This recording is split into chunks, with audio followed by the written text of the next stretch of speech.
Folk એવું છે ને કે તમે સ્માઇલ કરતા રહો તો એનો ચામ જ અલગ છે. તમે સ્માઇલ જ્યારે નહીં કરશો ને ગરબામાં તો તમે જોજો તમારી મિરરમાં કે તમે કેવું કરો છો, કે તમારો વિડીયો પાડીને જોજો કે when you don't smile when you are dancing it would vanish. તમારી જે બ્યુટી છે એ બધી જ મરી જશે.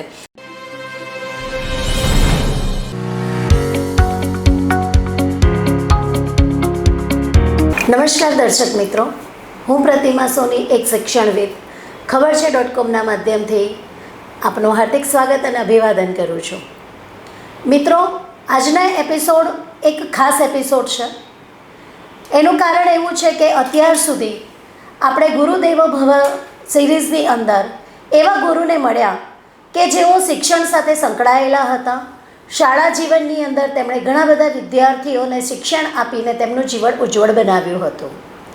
પરંતુ આજે આપણે એવા ગુરુને મળવા જઈ રહ્યા છીએ કે જે શિક્ષણ તો આપી રહ્યા છે, પરંતુ પુસ્તકમાંથી શિક્ષણ નથી આપી રહ્યા.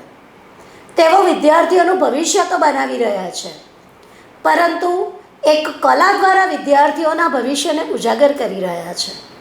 અને એવા એક કલાગુરુ આજે આપણી વચ્ચે ઉપસ્થિત છે કે જેઓ ઘણા બધા ક્ષેત્રની અંદર ખૂબ જ ઊંચું નામ ધરાવે છે, ખૂબ સુંદર કાર્યો કર્યા છે. અને તેવા કલાગુરુ કૃતિકાબેન શાહ આજે આપણી વચ્ચે ઉપસ્થિત છે. તો ખબર છે .comના આજના આ એપિસોડમાં કૃતિકાબેન, હું આપનું હાર્દિક સ્વાગત અને અભિવાદન કરું છું. Thank you so much. કૃતિકાબેન વિશે એટલું કહું કે તેઓ એક નૃત્ય પ્રેમી વ્યક્તિત્વ છે, તેઓ એક શિક્ષક પણ છે અને પ્રોફેશનલી તેઓ એક આર્કિટેક્ચર પણ છે. એટલે એક એવો ત્રિવેણી સંગમ તેની અંદર છે કે અલગ અલગ ક્ષેત્રની અંદર તેઓ ખૂબ ઊંચું જ્ઞાન ધરાવે છે. અને ખરેખર ખૂબ આનંદ થઈ રહ્યો છે કે આજનો એપિસોડ આપણે એમની સાથે કરીશું અને તેમના કલા વિશેના વિચારોને આપણે સમજીશું પણ ખરા અને માણીશું પણ ખરા. તો ફરીથી આપનું હાર્દિક સ્વાગત કરું છું. અમારા દર્શક મિત્રોને આપના નામ સહિત આપનો ટૂંકમાં પરિચય આપશો? યસ. સો હું આર્કિટેક્ટ કૃતિકા શાહ. હું પોતે આર્કિટેક્ચરમાં 20 વર્ષથી કામ કરું છું અને સાથે સાથે તાલ ગ્રુપ ચલાવું છું, where I am the founder, director and choreographer of Taal group. એ પણ 20 વર્ષથી ચાલે છે. અને જ્યારે પ્રતિમાજીએ કીધું કે શિક્ષણમાં આ ફેરી બુક્સથી નથી કરતી હું, પણ હું વિઝિટિંગ લેક્ચરર તરીકે SCET college of architecture and interior ડિઝાઇનિંગમાં વિઝિટિંગ ફેકલ્ટી તરીકે નિભાવું છું ત્યાં એઝ અ ટીચર. કૃતિકાબેન, તમારી પ્રોફાઇલ વાંચી ત્યારે ઘણા બધા વખત સુધી તમારી પ્રોફાઇલ ખૂબ રસપ્રદ રહી અને તેની અંદર તમારું પ્રોફેશન એક આર્કિટેક્ચરનું છે અને તમે અત્યારે તાલ ગ્રુપ ચલાવી રહ્યા છો. તો તમારા જીવનની અંદર નૃત્યનો પ્રવેશ કેવી રીતે થયો? ઓકે, આઈ કેન સે કે આર્કિટેક્ચર પહેલાં નૃત્ય એ મારા દિલમાં હતું, કારણ કે હું 4 વર્ષની હતી ત્યારથી નૃત્ય કરતી આવી છું. મારા ગુરુ શ્રીમતી નીલાબેન રાવલ અને રીનાબેન રાવલ છે, જે સુરતમાં આવેલા હતા ત્યારે મારા ફાધર રૂપિનભાઈ પચીગર સાથે એમના ખૂબ સારા સંબંધ હતા અને ટીચરને ખૂબ અમે હેલ્પ પણ કરતા હતા. અને ટીચર ખૂબ પ્રગતિ કરીને સુરતને જે ક્લાસિકલ ડાન્સ ફોર્મ આપ્યું છે એ ખાલી એક જ વ્યક્તિ છે સુરતના, જે શ્રીમતી નીલાબેન રાવલ છે. હું એની અંડર 4 વર્ષની હતી ત્યારથી ડાન્સ કરું છું. એટલે ડાન્સિંગ એ મારું જીવન હતું પહેલાં તો. અને હું એટલી એમ જોવા જઈએ તો સ્કૂલમાં એટલી બધી ટોપર સ્ટુડન્ટ નહીં હતી, પણ yes, I was very good at dancing. એટલે જ્યારે આગળ વધી, જ્યારે 10thમાં સારા માર્ક્સ આવ્યા એટલે ફાધરે કીધું કે 11th 12th સાયન્સ કરવાનું દીકરા, કારણ કે ભણવું બહુ ઇમ્પોર્ટન્ટ છે. તો આઈ સેડ યસ, ચલો કરી લઈશું આપણે. એટલે then I did 11th 12th science. અને સાયન્સ પછી આર્કિટેક્ચરમાં હું ગઈ, જે સ્કેટ કોલેજમાં જ હતી. I was the 3rd batch of Sarvajanik education and એમાં એ આર્કિટેક્ચર કોલેજમાં હું ભણી અને 3rd બેચમાં આવી ત્યારે આઈ યુઝ ટુ સ્ટડી અને એ સાથે સાથે નૃત્ય ચાલતું જ હતું, કારણ કે મારું અરંગેત્રલ થયેલું 1998માં અને એની સાથે આર્કિટેક્ચર પણ ચાલતું હતું. પણ પપ્પાએ ખાસ કીધેલું હતું કે દીકરા સાઇટ પર કરજે ડાન્સિંગ જ્યારે તારું ભણવાનું હોય. પણ સાચે કહું તો જ્યારે ભણવાનું થયું અને પછી જ્યારે હું યુએસ ગઈ અને યુએસમાં મને આર્કિટેક્ચર સાથે મને જે નૃત્ય કામ આવ્યું છે, that was my main thing કે જ્યારે પેશન તમારામાં હોય તો એ પેશન કોઈ પણ વ્યક્તિએ જાળવું જ જોઈએ, કારણ કે એ ક્યારેય તમારું દિશાને મોડ કરે છે એ તમને ક્યાંથી ખબર નથી પડતી. ખૂબ સાચી વાત અને સારી વાત કરી કૃતિકાબેને, કે એમના ફાધરનું એક એમને સેન્ટેન્સ કામ લાગ્યું કે શિક્ષણ તો જરૂરી જ છે અને સાથે સાથે તમારી પોતાની સ્કિલને પણ એટલી તમે સાચવતા રહો અને તે સ્કિલમાં આગળ વધતા રહો તો તમે બંને દિશાની અંદર તમે આગળ વધી શકો છો. કૃતિકાબેન, તમે તાલ ગ્રુપનો પોતાનું ફાઉન્ડર છો, તમે કોરિયોગ્રાફર છો, તો તમને એવો વિચાર કેવી રીતે આવ્યો કે આવી રીતે મારે કોઈ તાલ ગ્રુપનું બનાવવું છે અને તાલ ગ્રુપની અંદર મારે આગળ વધવું છે, તેવો વિચાર તમને કેવી રીતે આવ્યો? ઓકે, સો એમ જોવા જઈએ તો બહુ મોટી સ્ટોરી છે, પણ હું એને ટૂંકમાં પતાવીશ. જ્યારે હું યુએસ હતી 2005માં લગ્ન કરીને 9 દિવસમાં હું યુએસ ચાલી ગયેલી. 4 મહિના 6 મહિના પછી મને ત્યાં મેં જોબ નહીં કરી હતી, 1 મહિના માટે જોબ કરી હતી, પણ એ લોકો મને H1 નહીં આપતા હતા. અને દેટ ટાઈમ હું બહુ જ ફ્રી હતી, ટુ બી ફ્રેન્ક કહું. અને તારે અહીંયાથી જઈને કરવું અને દુનિયા જ્યારે આખી બંધ થઈ ગયો એવું લાગતું હતું મને, કારણ કે દેર વોઝ નો બડી. અને હું મારા ફાધર સાથે એવી ઊભી થઈ છું કે લોકો મને જોઈએ. તો જ્યારે મને જોબ નહીં હતી ત્યારે મેં એકદમ સડનલી વિચાર્યું કે મારું ડાન્સિંગ એ મારે માટે કદાચ હેલ્પ કરી શકે. એટલે મેં એ ટાઈમે ઓનલાઈનનો જમાનો ચાલુ થયો હતો, જે મેં યુએસમાં જઈને જોયો હતો, અને મેં ઓનલાઈન એડ આપી કે હું ઓલરેડી મેં અલંકાર કરી દીધેલું હતું. 19 આફ્ટર માય અરંગેત્રમ મારું અલંકાર થઈ ગયું હતું, તો આઈ વોઝ સર્ટિફાઈડ અલંકાર ભરતનાટ્યમ ડાન્સર. તો એના પછી મેં વિચાર્યું કે હું કેમ ભરતનાટ્યમ અહીંયા ચાલુ નહીં કરું. તો એવી રીતે મેં યુએસમાં 3 વર્ષ ભરતનાટ્યમ કરાવ્યા. ત્યારબાદ હું પાછી સુરત આવી ગઈ ઇન 2007 એન્ડમાં આવી. અને તો સડનલી મને Surat tennis club which is very famous in Surat, એ લોકોએ મને તક આપી, જેમાં એ લોકોએ કીધું કે તું એક ગરબો શીખવ, કારણ કે મારા જીન્સમાં ગરબો થોડો વધારે પડતો બેટર હતો ભરતનાટ્યમ કરતાં, પણ એવું મને લાગતું હતું. તો મેં એમ જ ગરબો શીખવ્યો અને માનશો ને કે ફર્સ્ટ એન્ટ્રી છે ને 100 જણની આવી ગયેલી એ ટાઈમે, because everybody new that I was a dancer. એટલે એ મને બહુ જ તક આપી પહેલેથી કે લોકો મારી પાસે આવે છે. અને પહેલી જ એન્ટ્રીમાં 100 એન્ટ્રી આવેલી, જેમાંથી અમારે ખાલી ચૂઝ કરવાના હતા 25 જણ. અને એ રીતે મેં ચૂઝ કર્યા અને મેં પહેલો ગરબો કર્યો ટેનિસ ક્લબમાં. એવી રીતે ટેનિસ ક્લબ એ મારું તાલનું બિગિનિંગ છે, કે ટેનિસ ક્લબે મને જે આપ્યું છે એનાથી હું કદી નહીં ભૂલી શકું કે તાલ ત્યાંથી ચાલુ થયું છે. તાલ તારે નામ નહીં હતું, તારે ખાલી કૃતિકા શાહ જ નામ હતું. અને એમાં હું બધી છોકરીઓને ખાલી વર્ષનો એક ગરબો કરાવતી હતી, કારણ કે મારે માટે આર્કિટેક્ચર પણ એટલું જ ઇમ્પોર્ટન્ટ હતું. મારા હસબન્ડ સાથે હું અહીંયા આવી સુરતમાં, એ લોકો બિલ્ડર્સ છે એટલે એની સાથે પહેલાં કામ કર્યું. ધીરે ધીરે એની સાથે મને ઇન્ડિવિજ્યુઅલ, હું પહેલાં તો ઓલરેડી જોબ કરીને જ ગઈ હતી અહીંયાથી, એટલે architecture was my main passion, કે મારે મેઇન બિઝનેસ, કે એ તો મારે કરવાનું જ છે. સો આર્કિટેક્ચર તો સાથે કરવું જ પડે, એટલે વર્ષનો એક ગરબો કરવાનો એવું મેં ડિસિઝન લીધેલું હતું. ત્યારબાદ સડનલી શ્રી રવિશંકર જે વર્લ્ડ કલ્ચરલ ફેસ્ટ આવ્યું, અને મને આજે કહું તો નિરાલીબેન નાયક જે બધા ઓળખે જ છે એમને મને કીધું કે કૃતિકા આપણે આ લઈએ. એટલે મેં કીધું ના નિરાલીબેન, મારાથી તો નહીં થાય, આપણે સુરતથી બહાર તો કેવી રીતે કરશું, અને સુરતથી બહાર ને પછી આપણે બહાર જવાનું ને મારી પાસે એવો ટાઈમ નથી, મારી દીકરી પણ હતી તારે એ ટાઈમે, એટલે મારામાં હિંમત જ નહીં હતી કે હું એક પગલું બહાર પાડું કે સુરતથી બહાર આપણે કરીએ. અને પછી મેં ના પાડી દીધી. 2 મહિના પછી પાછા આવ્યા નિરાલીબેન કે તું કરતી નથી. પછી હું ટેનિસ ક્લબ ગઈ તો બધાને ખબર પડી છે કે શ્રી રવિશંકરમાં કૃતિકાને મળે છે, પણ એ ના પાડે છે. અને આઈ સેડ કે ના ભાઈ મને રહેવા દો, મારે નથી કરવું. હમણાં જ ગીતાબેન ખાટલાવાલા મને યાદ કરતા હતા, એ ઓફિસે આવેલા અને અમે આ જ બધી વાતો કરી. અને એ ભગવાન જ હતા જેને મને ખબર નહીં એ દિવસે હા પડાવી. અને જ્યારે મેં શ્રી રવિશંકર કર્યું, જે મારા જે મેં 20 જણ જે મને તક આપી કોરિયોગ્રાફી કરવાની, it was done beautifully.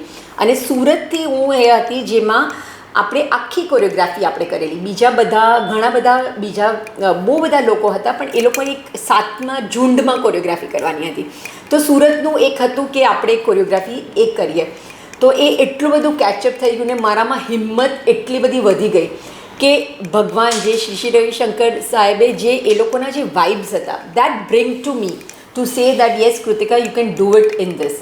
So from that time હું તાલને ત્યાં જ નામ પડ્યું હતું તાલ. કારણ કે એમ જોવા જઈએ તો એ સ્ટોરી કહી શકું છું કે મને કહેવામાં આવ્યું કે તમારું નામ શું છે ગ્રુપનું, અને એકદમ સ્ટ્રાઇક મને થયું કે આઈ થિંક હું તાલમાં બહુ પાક્કી છું. આઈ કે નોટ, મારા એક તાલ જાય તો મને ખબર પડી જાય કશે પણ. એટલે મેં એમ જ કહી દીધું તાલ રાખી લો, તો એને તાલ લખી લીધું. અને તાલ પરથી એ જ ટાઈમે અમારો ફોટો અમે એકદમ જનરલી મહેંદી મુકાવેલી, અને અમે બધી છોકરીઓને મેં કીધું ચાલો આપણે એક ફોટો પડાવીએ મહેંદીવાળો. અને એ જ મહેંદીવાળો ફોટો આવ્યો, અને એ મહેંદીવાળા ફોટોમાં અમે એક ફોટો લઈ લીધો, પણ વચ્ચે ખાલી હતું. અને એ ફોટો અમે એમ ખુશ થતા હતા કે ચલો આ આપણે ફોટો બહુ જ ફાઇન લાગે છે. અને સડનલી મને તરત જ પછી કીધું તમારો લોગો જોશે. અને વિધિન અ ડે એવું થયું કે મેં વચ્ચે ખાલી ફોનથી જ બનાવ્યું એ ફોટોમાં તાલ લખી લીધું. અને દેટ બિકેમ ધ તાલ with all my students who without them nothing is there. અને એ જ પ્રમાણે જે મહેંદીની સાથે હાથના, બિકોઝ હાથ વગર તાળી વાગતી નથી, ને હાથ વગર ફોક નથી થતા, નથી હાથ વગર કોઈ પણ ક્લાસિકલ ડાન્સ નથી થતા, કે કોઈ પણ નૃત્ય નથી થતા. પગ તો છે પણ એનો હાથનો સાથે સમાવેશ થાય છે. તો હાથથી એ બધાના હાથ વડે જ, અને એ મારી છોકરીઓના હાથ ત્યાં જ રહેશે કાયમ માટે, કારણ કે એ તાલ એની સાથે સંકળાયેલું છે. એટલે એવું કહી શકાય દર્શક મિત્રો કે કોઈ પણ નૃત્યનું ધ્યેય એ તાલ જ હોય છે, અને તાલ વગર નૃત્ય અધૂરું રહેતું હોય છે. અને એટલું ખૂબ સુંદર નામ અને એક સ્ટોરી સાથે કહેવાય ને કે આપણે કંઈક સારી ઈચ્છા સાથે કોઈ કાર્ય કરતા હોઈએ તો ભગવાન પણ આપણને તેની કરામત બતાવતો હોય છે, ને તેની સાથે આપણી સાથે જ ઊભો હોય છે. તેવી જ ખૂબ સુંદર સ્ટોરી આપણને તાલના નામકરણની જાણવા મળી. બીજો એક પ્રશ્ન કૃતિકાબેન, કે તમારી પ્રોફાઇલની અંદર લખ્યું છે અને તમે પણ અત્યારે જણાવ્યું કે તમે 4 વર્ષની ઉંમરથી ભરતનાટ્યમ કરી રહ્યા છો, અને તમે ગરબાને અત્યારે ઇન્ટરનેશનલ ને નેશનલ લેવલ સુધી લઈ ગયા છો. તો ભરતનાટ્યમને આગળ લઈ જવાની ઈચ્છા ખરી, કે હવે તમે ગરબાને જ પ્રમોટ કરી અને વધારે તેને તમે એ દિશામાં આગળ વધવાની ગણતરી રાખો છો? મેં પહેલાં પણ કીધું કે ગરબા થોડો મારો ફોર્ટે જેવો હતો. ગરબામાં થોડું મને બહુ જ ઇન્ટરેસ્ટ, કારણ કે નાનપણથી જ ગરબા રમવા માટે 9 દિવસ નવરાત્રિ રમવાની એટલે રમવાની. ક્લાસિકલમાં હું એટલી જ સારી હતી, પણ સમહાવ મારા તક એ ટાઈમે મને આપી કે તમે ગરબો કરાવો. અને સડનલી જેમ હું આર્કિટેક્ચરમાં ડ્રોઈંગ કરતી હતી ને, તો મારે બધા જ choreography I use to draw and do it. અને એ જ ગરબોના તાલના ડ્રોઈંગ્સ પ્રમાણે મારો ગરબો એ ફોર્ટે બની ગયો કે ના, I think I can work in this line. અને એવું નથી કે અમે તાલમાં ભરતનાટ્યમનો સમાવેશ નથી થતો, પણ અમે એ બેઝ રીતે like first year, second year, third year એવી રીતે હું નથી કરાવતી. પણ જ્યારે કોઈ પણ સ્ટુડન્ટ્સ આવે છે ને અમે મોટો કાર્યક્રમ કરીએ છીએ, કારણ કે ગણેશ વંદનાથી માંડીને બધું જ થાય છે, એમાં સેમી ક્લાસિકલ ફોર્મ આવી જ જાય છે. પણ જે બેઝ છે, જો હું બેઝ નહીં શીખી હતે, નીલાબેન પાસે જે મારો બેઝ છે ક્લાસિકલ નહીં હતે, તો કદાચ આટલું જ્ઞાન જે મને ક્લાસિકલથી ફોકમાં આપ્યું છે એ નહીં મળી શકતે. અને ફોક એવી વસ્તુ છે કે ફોક વેનિશ થઈ જાય છે, because generation is going more and more. Classical એવી વસ્તુ છે કે એની રેકોર્ડ્સ છે, એના હિસ્ટ્રીઝ છે, પણ આ જે ફોક બહુ ઓછું છે આપણા દુનિયામાં. ફોક એવું છે કે લોકો એ પ્રમાણે કલ્ચર રીતે જેટલા ડેવલપ થયા એ પ્રમાણે આપણા ફોક ડેવલપ થયા છે ઓલ ઓવર ઇન્ડિયા. ને ઇન્ડિયામાં આપણા ખાલી 7 ક્લાસિકલ ડાન્સ છે, પણ ફોક કદાચ હશે 24, કારણ કે સ્ટેટ પ્રમાણે અલગ સ્ટેટના અલગ ફોક છે. અને તમે એ જશો તો એટલું બધું વાસ્ટ સબ્જેક્ટ છે એ. એટલે જ આજે હું તમને આજે તમે મને તક આપ્યો છે તો હું કહી દઉં છું કે આપણે તાલને એક આગળ સ્ટેપ લીધું છે ફ્રોમ ધીસ યર 2025, જે હું જૂનથી તાલ એકેડમી ચાલુ કરું છું. ગુડ. કારણ કે તાલ અત્યાર સુધી ખાલી સ્ટેજ શો કરતા હતા. અમે ખાલી સ્ટેજના માધ્યમ પર જ હું ચાલતી હતી કે વર્ષના 5 થી 6 સ્ટેજ શો કરવાના, નેશનલી ઇન્ટરનેશનલી જે આવે તે. આપણે ઇન્ટરનેશનલી 2 શો કર્યા છે, where we have brought 5 countries abroad India, અને I have done that organise by C of India along with me, જે પવન કપૂર સર છે, જે પ્રેસિડેન્ટ છે, એની સાથે. એટલે જ્યારે આપણે ઇન્ટરનેશનલી આટલા શો કર્યા છે, નેશનલી બહુ બધા શો કર્યા છે, કાલાઘોડા પણ અમે ટ્વાઇસ પરફોર્મ કર્યું છે. નરેન્દ્ર મોદીજી જ્યારે પીએમના તક પર સુરત પણ આવ્યા છે ત્યારે પણ અમે ખાસા કાર્યક્રમ કર્યા છે અને બહુ જ બધા એસએમસીના કાર્યક્રમ આપણે કર્યા છે. તો જ્યારે આ બધા કર્યા છે તો બેઝ છે ભરતનાટ્યમ, એનાથી ફોક ચાલે છે મારું. અને પ્લસ આ તાલ એકેડેમીમાં 2025 એટલે જૂનથી હું સ્ટાર્ટ કરું છું, જેમાં આપણે વીકમાં 2 દિવસ ફોક કરશું, semi classical form with folk. અને એ રીતે લોકો આવી શકે છે. And people for dancing is not કે તમે તમારી તાલીમ તમે નાનપણથી નથી લીધી. જ્યારે છે ને ક્લાસિકલમાં એવું થઈ જાય છે કે તમે એક સ્ટેજ આવી જાય છે કે તમે નાનપણમાં જ હોય ને તો જ તમે ક્લાસિકલ ચાલુ કરો, પણ ફોકમાં એવું નથી. એટલે જ મારા તાલમાં આજે 8 વર્ષથી તે 70 યર્સ સુધીના લેડીઝો આવે છે. અને એ this people come for what? First is dance, the second is music, the third is smile, the fourth is happiness and the fifth is rhythm. એટલે આ બધાનું જેટલું બધું સમાવેશ થાય છે એ લોકોના એન્જોયમેન્ટ માટે આવે છે. એટલે જ્યારે તમે ક્લાસિકલની વાત કરો ને ત્યારે એ લોકો થોડા ફિક્સ થઈ જાય છે, ઓ મારી એક્ઝામ અપાવવાની છે, મારે આ જ રીતે થિયરી કરવાની છે. પણ no, the folk has a beauty of India where each and every culture be present with different folk. Like આપણે નોટ ઓનલી ગરબો પણ આપણે બિહુ પણ શીખવીએ છીએ, ફોકના પંજાબ નૃત્ય પણ શીખવેલું છે મેં. એટલે એવી રીતે બધા અલગ અલગ સ્ટેટના ફોક આપણે કરશું. અને એ પ્રમાણે ટ્રાય કરું છું જેટલું બને એટલું કે ફોકને આપણે વધારે લઈને આપણે સિલેબસ પ્રમાણે લોકોને શીખવવાના છે. ખૂબ સરસ કોન્સેપ્ટ સાથે આગળ વધી રહ્યા છે કે અલગ અલગ રાજ્યોના ફોક શીખવાથી જેમ કહેવાય છે કે મનને એક ખુશી મળતી હોય છે. અને ખૂબ સાચી વાત છે કે જ્યારે કોઈ બંધનની અંદર આપણે બંધાયેલા નથી હોતા ને ત્યારે તે શીખવાનો અને તેને પ્રમોટ કરવાનો આનંદ ખરેખર ખૂબ અનોખો હોય છે. તે સાથે બીજા એક પ્રશ્ન તરફ આગળ વધું કે કહેવાય છે ને કે મોરના ઈંડાને ચિતરવા ન પડે. અને કૃતિકાબેન જે રીતે લીડરશિપ કરી રહ્યા છે અલગ અલગ ક્ષેત્રની અંદર, તે જ રીતે તેમના પિતાશ્રી છે રૂપિનભાઈ પચ્ચીગર અને નીનાબેન પચ્ચીગર કે જેઓ પણ પોતે ખૂબ પોતાના ક્ષેત્રની અંદર ખૂબ ઊંચું નામ ધરાવી રહ્યા છે. કૃતિકાબેન, તમારા પપ્પાને હું પણ બહુ સારી રીતે જાણી રહી છું, તો તમારે અત્યાર સુધીની જર્નીમાં એઝ અ પેરેન્ટ્સ તમને કેવી રીતનો સપોર્ટ મળી રહ્યો અને તેમણે કેવી રીતે તમને હેલ્પ કરી કે જેથી કરીને તમે અહીંયા સુધી પહોંચી શક્યા? ઓકે, સો મેં પહેલાં જ કીધું કે ફાધરે મને બહુ તક આપેલી કે હું એ શીખું. કારણ કે મારા પપ્પાના જીન્સમાં હતું, નાટક એમના જીન્સમાં હતું, મારી મધર પણ કથક શીખેલું હતું. એટલે એ માટે મને એઝ અ દીકરી એ લોકોએ ગાઈડન્સ આપ્યો કે એટલે હું મારી દીકરીને પણ એ વિશારદ થઈ ગઈ છે અને એ અલંકાર કરશે. એ પણ ગુરુ શ્રીમતી રીનાબેન રાવલ પાસે જ શીખે છે. એટલે જ્યારે મારા ફાધરે આ બીજ મારામાં રોપેલું હતું અને એને ડેફિનેટલી આગળ વધારવા માટે મારો એક 25 વર્ષનો લાઈફ પીરિયડ પતી ગયો હતો. અને એ જ 25 વર્ષે મારા લગ્ન થયા અને then my husband and my other side of the family, my father in law, my mother in law, really they supported me to grow in that direction. Because Taal એ 25 વર્ષ પછી જ ચાલુ થયું. એ તો એના 10 વર્ષ પછી પહેલાં કૃતિકા શાહ ચાલુ થઈ as a dancer for outbringing is with my other parents. So both my 4 parents had definitely a best important role in my life, along with my husband who has supported me, who is Rahul Shah, the owner of Milestone Group, and my દીકરી જે એના માટે હું બધું જ કરી મૂકીશ ને એને જ માટે હોપ આ તાલે ચાલતું રહે. હું જ્યારે પણ નહીં હોઉં ને તારે એ ચાલતું રહેશે એને માટે હું ટ્રાય કરું છું કે એકેડમી એવી રીતે ચાલે કે દુનિયાના લોકોને વધારે ફોકની આવડત મળે ને ડાન્સિંગ માટે આવે. સી ડાન્સ ઇઝ આજે આપણે ફિટનેસ કરીએ છીએ, આજે આપણે યોગા કરીએ છીએ. મેં હમણાં જ યોગાનું શિબિર છે જે કાલે આવી રહ્યું છે અને એ લોકોએ મને બોલાવેલી હતી. આઈ જસ્ટ સેડ દેટ જેમ તમે યોગા કરો છો તેમ અમે ડાન્સ કરીએ છીએ.